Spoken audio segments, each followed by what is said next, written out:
Do I think that she will be able to rattle him in any way? No, I would argue right now the chance is 0.001%.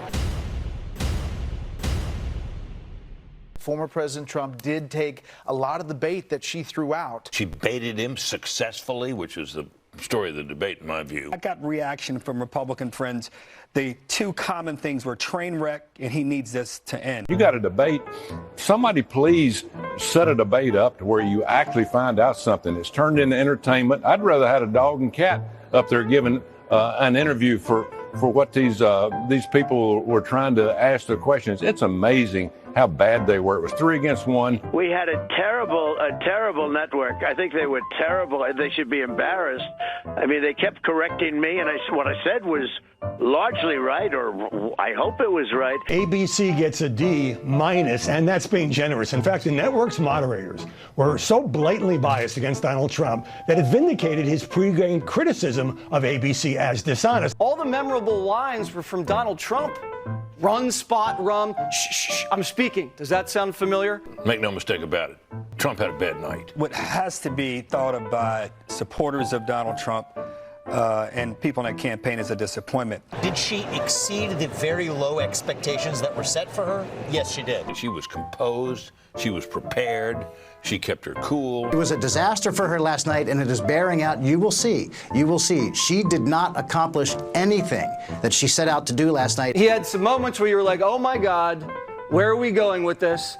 And then he just had some great knockouts. President Donald Trump is the reigning presidential debate champion. And even though the contest was 3-1 last night, he clearly prevailed. I looked at 7 or 8 polls this morning, viewer polls. I mean, Newsmax had him winning 93-6. C-SPAN had him 65-35 as the victor. The Daily Caller says it was 73-9, something like 73-8. They gave 19 points to the moderators because they were so lopsided for the other side. I know the president listed several people that he had fired during his administration. He may want to add to that the people that prepped him for the debate last night. The goal was to get under his skin.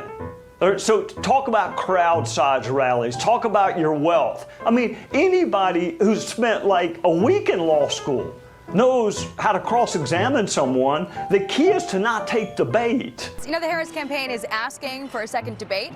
So we asked why, if they feel so good about how she did tonight, what is the need to put her up a second time? Their answer was basically she did so well and Trump did so poorly that they want to do that all over again. That is their view. And there might be another debate here on Fox News. You don't know if you want to do another debate. It sounds like you're a no.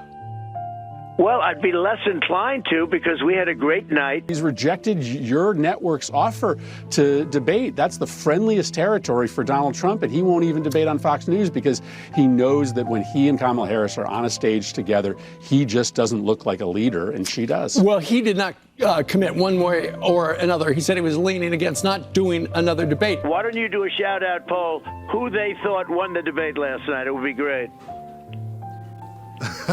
You know, we always do the poll at the end, Mr. President. I think you. Why didn't you do it while I'm on the phone? Yeah, but I'm on the phone now. Mr. President, thank you so much for talking to the folks here in Pennsylvania at the diner. I'll send it back to the couch because I know you have a prior commitment to go visit the heroes at 9/11 Memorial. Well, I want you to take that poll, though, soon. You got to take that poll so I can watch it.